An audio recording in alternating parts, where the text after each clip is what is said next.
In today's video, I'm going to be taking a look at the, I guess it's pronounced Crenova. It's the XPE498 projector. It's actually quite heavier than I expected, so I'm hoping that is going to be an indication of quality.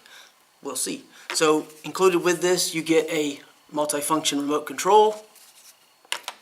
You have a sort of a silicone rubber type lens cap to keep the lens from getting dirt or scratches. A user manual. Of course, you have the power cord. I'm a little concerned because right now we're in the office, but I'm going to head out into the classroom and try to set it up and use the projector screen. So if you decide to invest in a projector screen, because my other projector screen is outside and it's just not in a convenient place with the storm coming in. So we're going to the indoor projector screen instead of the one at the house. Anyway, you don't care. So this power cord might be a little too short to reach and get set up exactly the way I want, but we're going to try to use the classroom anyway.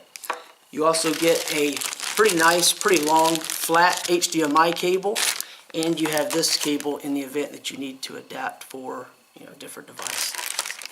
You also get with it a warranty support related card and a gift voucher type of a card with Facebook and a QR code you can scan, so that's pretty cool.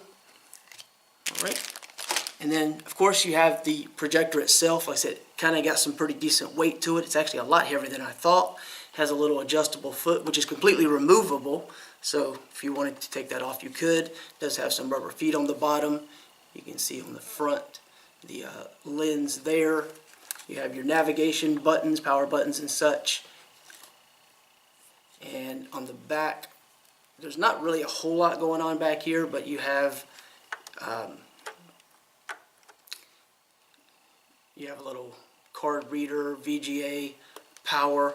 I don't even know what this is yet because we're doing sort of an open box learn together type of an aspect with this unit, but we'll figure out what that is. I believe this is probably related to focus, or I don't know what the term is, but when it changes the orientation a little bit. On the side you have your HDMI, your USB. It looks like there's going to be speakers. I don't know if you can see the silver reflective right there. So that's kind of cool. And then of course you have, I believe one of these is the in jack for this, and the other is sort of a headphone jack. It's a little headphone indicator. My vision, I can't see very small things. I don't have a magnifying glass to read. That's why I can't tell you what this is, because I can't actually see the small print on the user manual. So I try to leave some detail about that later, hopefully in the video, or there'll be a link below you can find out more. And on this side here, I believe is where your fan, and on the back is where your fan is going to be as far as airflow goes. But again, this is very heavy. The only thing that, just looking at it initially, that I can automatically tell you that I would change or wish was different is this focus button. It's like hard plastic, just like the projector housing, so it makes it like slippery and everything. If it had some kind of a rubber texture so that when you turn it, it's easier, because I can turn it sometimes. So I don't know if you can hear that. It turns, but it's a little difficult to actually turn because of the grip. There's no grip. But you can see it's turning right now. But yeah, my finger still slides across it. Anyway, enough rambling. I'm going to try video, pictures, just a couple of things that I have on a USB flash drive, assuming that it picks up and works with it, which it should. I've got a few different things to try, and maybe try a card reader as well and see what happens. Try to get it plugged up in the classroom. Hopefully the cord will reach. Maybe I can move the table a little bit and we can see what this actually looks like in use. Real quick, I did write down the specification information. It does say that it is a 800 by 480 native resolution, supporting 1920 by 1080, 3200 lumen, which sounds really bright, so we'll see how that works, maybe with the lights and without the lights on. 33 inch to 200 inch screen size. That's with the projection distance varying anywhere from It states 3.7 to 19.7 feet. It has dual fans for cooling, so hopefully that will be not too loud, but still cool it, and hopefully the audio will be able to overcome the actual fan noise. We'll see how that works out. And it's supposed to be with the dual fan like that quieter, so we'll see. But it's also supposed to have a LED 50,000 hour bulb, I guess you would call it a bulb, but it's a LED, so not technically. All right, I've rambled enough. Let's go and actually look at what this is capable of with and without light, and just see what we see. All right, guys, so this is the projector setup. You can see it sitting right here. And if I turn the lights on, you won't see anything, and you're not seeing a whole lot right now, even though the blinds are closed. And this is usually where the projector screen obviously is built into the ceiling. It's where the classroom, so this is where projectors are used regularly with no issue. However, this one just not quite bright enough, even in a rather dark room, somewhat dark room. So you really need to have it pretty much completely dark.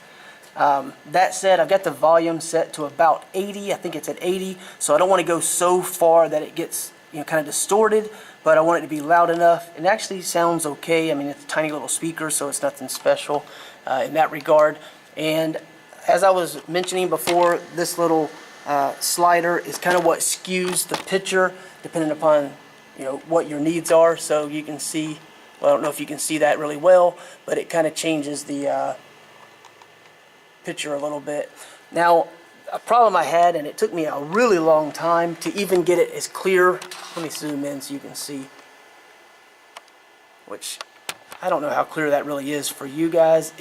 I can read it, but it's definitely not sharp. You're not going to want to use this for text, that's for sure. So this zoom or focus type, or focus, not zoom, but this focus button is extremely difficult. As I mentioned previously, briefly, it is so hard to turn. I fought with it, wrestled with it, and this is as good as I could get. That is just horribly designed. So in terms of review, in that regard, that aspect is absolutely terrible. But it does work. I would say it's definitely not going to be your main projector. It's definitely going to be something for kids or for just an occasional use. It is not great, simply because you can't clear it up any better than this. This is as clear as I could get it in this dimly lit room. Most people are going to want at least some light on. I don't even have a room that I can go into to shoot video that has a blank wall that is completely dark. So I'm using a room that's normally used for projectors, for teaching, for classes. And if I zoom around right here, you can see it's actually a quite large room, and people can see from anywhere in this room without issue, usually. Now granted, that's using a much higher end, much more expensive projector, one that's mounted on the wall, which I guess you can see right there. So yeah, that's not a totally fair comparison, but still, I would expect this to work at least to some degree. So because you can't even see much of anything, I'm not even going to go into the settings, but there is a option to go in and change some different settings, just because it's not going to show up well enough. So what I'll do real quick is I'll go over to photo and just show you one of the or a couple of the photos maybe. So I don't know how well that shows up for you, but that's my car. Yeah, you can't really see that very well. It's pretty washed out. I'm going to let that go ahead and play. It's going to flip through a few images. I'm going to throw the lights on and show you how bad it looks with lights on.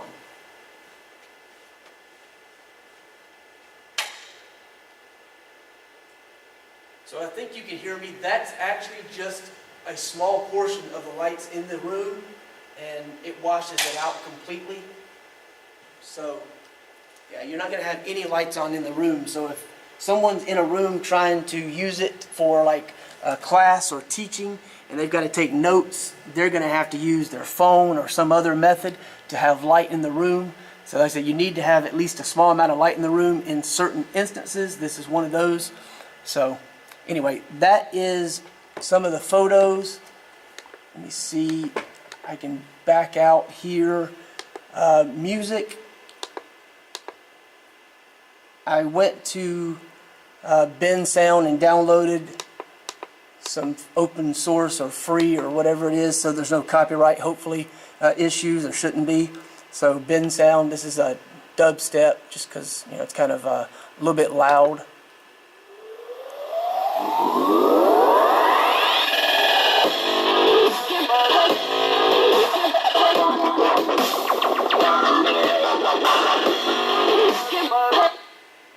So, not going to win any awards, but you can definitely hear it. And for movie, we're just going to go. I've got some videos from back when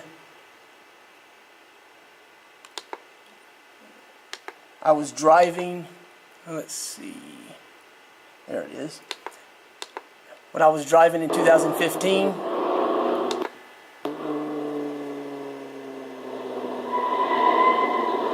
So we were in the mountains just driving a bunch of friends, and I had a friend of mine riding with me. But that's what video looks like. Again, it's just not really bright. You're just not going to be able to see it very well. I'm going to go ahead and stop that. Alright, so what I will do is I'll try to take it into a room that has very little light, just to throw it on a wall that doesn't have a projector screen and show you real quick what that looks like, just so you can see what it looks like when it's totally dark. So this is the intake, this is the exhaust. It's warm, I mean it's not hot, but I've got my SD card here, I've got a USB drive over here. I was playing off of both of those. So I mean all the inputs and all that work fine. Navigation menus, once you get used to using those, not bad, very easy. You can actually hear the definitive click when you click on a button. So I'll just go ahead and turn that off. Alright, so I'm going to move this into a room that's dark, completely dark. Try to show you what it looks like on a wall. And yeah, other than that, I'll leave a link below the video if you want to read more reviews and check it out. I'm just not happy, and oh, I had to prop it up on this because of the screen, just because I tried moving this closer, further away, back and forth. This is kind of where I settled on it being about as clear as I could get it, and that's pretty much it. Let's take a look real quick in a darker room. Alright, I don't have a table to set this on, so you have to bear with me. You can see I'm just using a wall. It is much darker in this room. There is a window with blinds, but you can see it's a little bit better. Things are a little bit sharper. Still can't make the adjustment, so I have to kind of move the projector in and out to find a good spot. So, kind of work with what we have. And I hit the wrong button on accident. Alright. So we'll go back to the same video.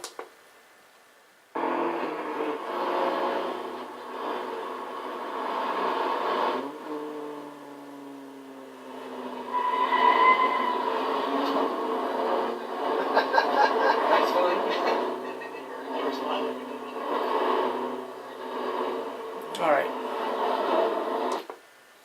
So there you go. That is not bad in a totally dark room, but otherwise you're just not going to get the function that you want from this.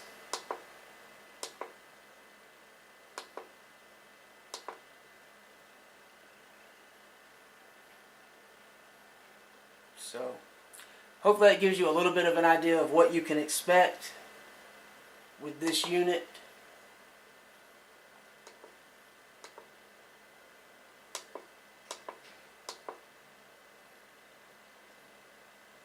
I say, if you're in a totally dark room, it's okay.